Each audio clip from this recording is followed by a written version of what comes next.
We will move to the Standards and Assessment Committee report. Thank you, Board Member Cannon.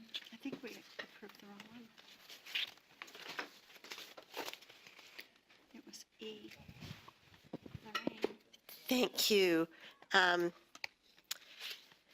We are on your happy yellow sheets if you want to follow along with us. So the first issue we dealt with was safe schools.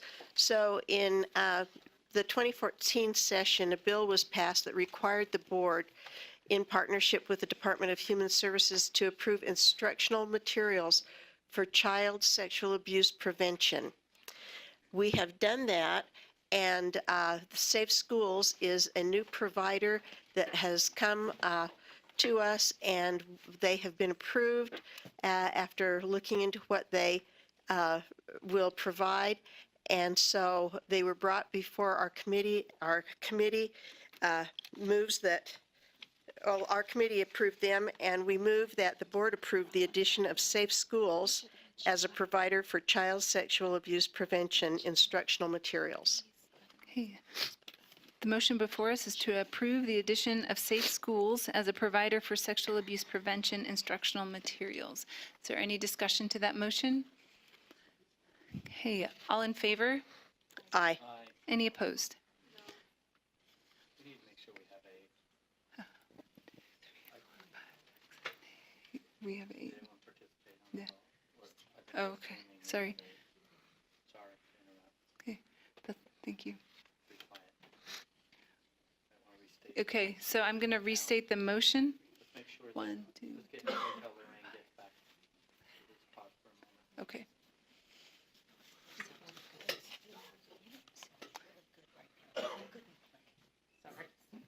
Thanks. Okay, the motion before us is to approve the addition of the Safe Schools as a provider for child sex abuse prevention instruction materials. Is there any discussion to that motion? All in favor? Aye. Any opposed? Yeah. Lisa. Okay. Okay, that motion passes. All right. Next on our agenda, we took a look at the driver education standards. This was a first look at these standards and kind of to give us a heads up on them.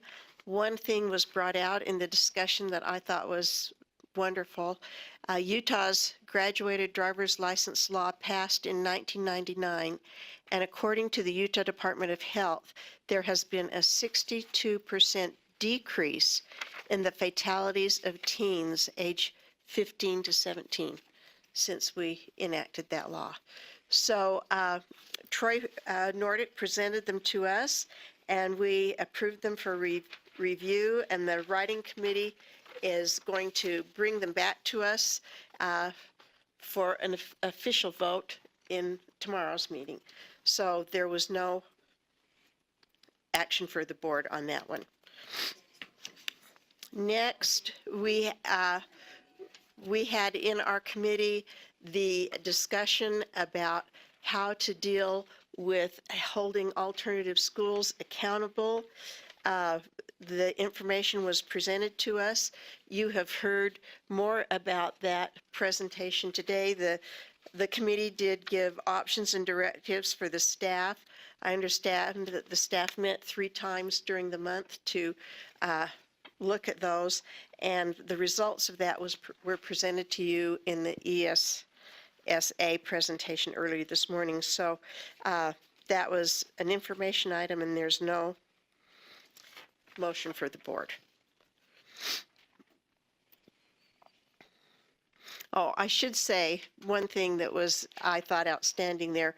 We did get input from Kathleen Chronister, who's the president of Utah Alternative Schools, and she works with the kids in these schools, and she has a 96% graduation rate of these kids in the alternative schools. And I thought that was outstanding.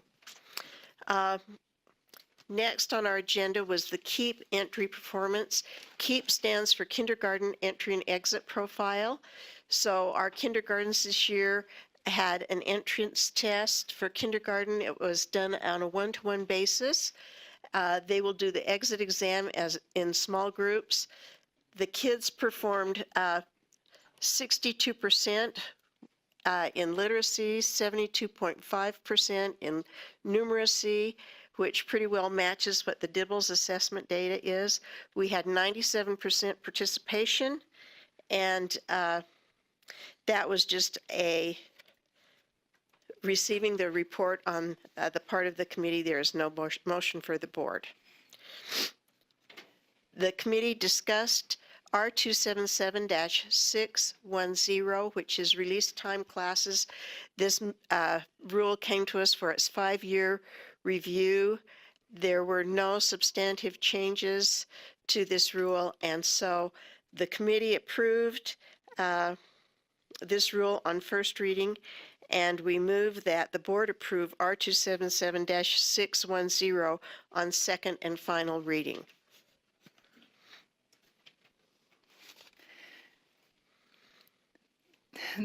The motion before us is to approve R277-610 on second and final reading. And to continue, approve and continue R277-610 on second and final reading. Is there any discussion to that motion? All in favor? Aye. Any opposed? The motion passes. Okay, then we had a rule before us, R277-521. This was an interesting scenario. This rule deals with giving bonuses to teachers who teach in Title I schools, teachers who teach in areas where it's very difficult to get teachers. And then meshed into that, we had national board certification teachers. All of the teachers in those groups are eligible for bonuses. National board certification teachers also have an opportunity to separately get reimbursement for some of the money that they put forward to get the national board certification. So as our committee went through and discussed this and we're trying to make it clear, we determined that there would be more clarity found if we took these two issues, one where teachers get bonus money and one where teachers get reimbursement for national board certification, and address them as two separate rules. So our staff has done that, and we will be looking at those two separate rules in our committee tomorrow.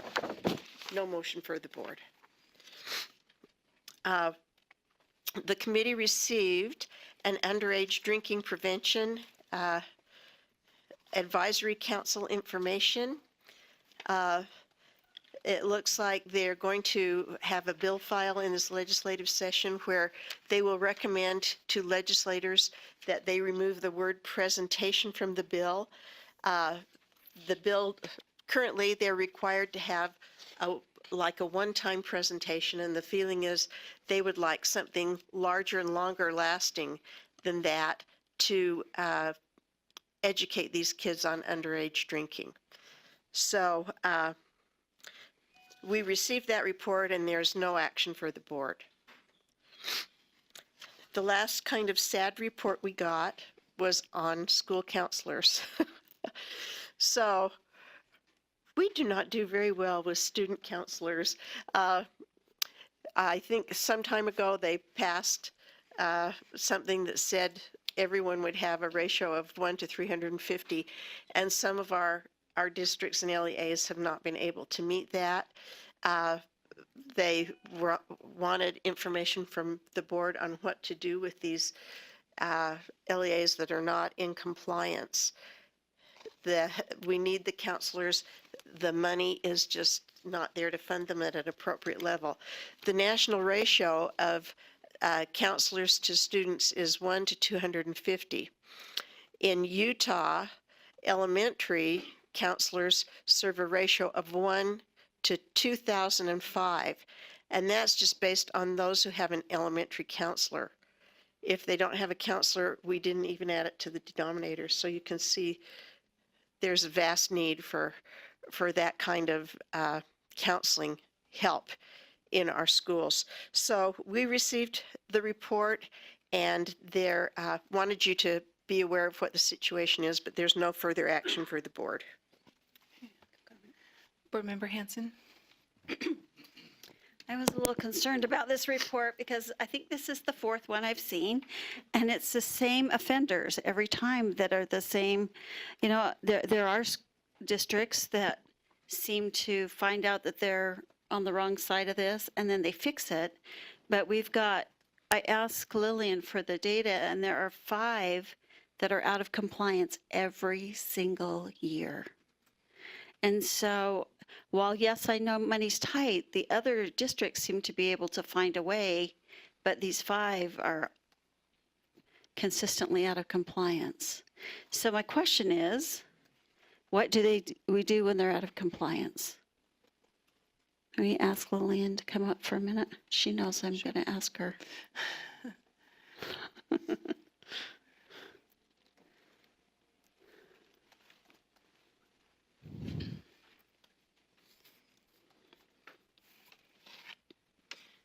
Thank you, Board Member Hanson. Lillian Sosi Jensen, I'm an educational coordinator in the area of student advocacy services. First of all, let me just give you some back history so this makes sense.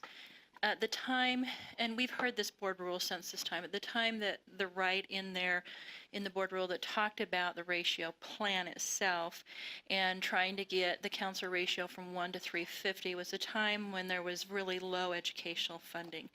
And so the board at that time decided that there really didn't have a stick, so to speak. So they decided that they would have LEAs who did not meet the ratio actually up a ratio plan. And so there hasn't been anything punitive, and I think that that would be a decision to the board. The caution would be, as you said, Linda, is that there's very little funding. And so if we take away funding, then it's very minimal. And the reality is, too, for the board's information, is there is no funding for school counseling in the state of Utah.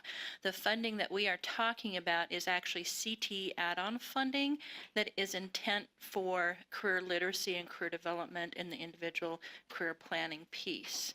So the need, I think, in the conversation that we've had for the last few years is that there is a need for student supports and the funding to back this. So then that question becomes to the board, what is it that you would like us to do as staff in enforcing anything, or if you wanted to put something within the board rule.